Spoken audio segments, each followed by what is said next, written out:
This is Tyler and Anthony with task H2. Here we have our flowchart with our code.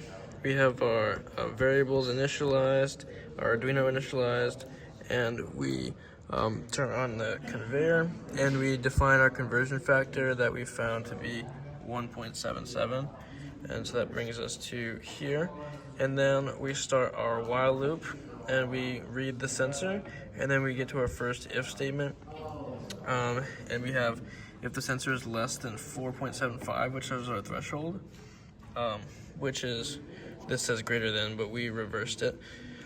We have block state equaling 1, and then we have our another if statement within that if statement, that if a block state equals 1 and the previous equals 0, then we start our timer.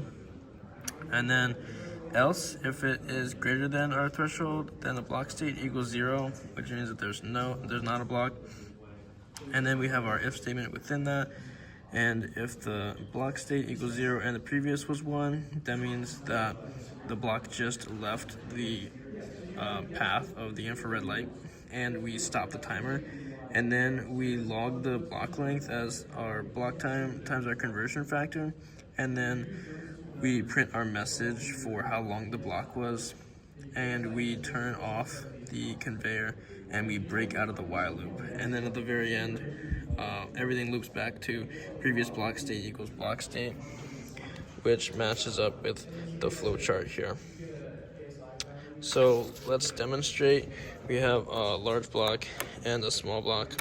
We can start with the large block first. I'll run our code, and the conveyor will turn on. I'll put the large block on,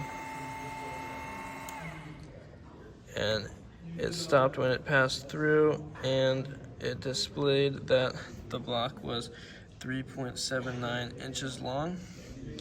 I'll switch it for the small block, and I'll run our code again.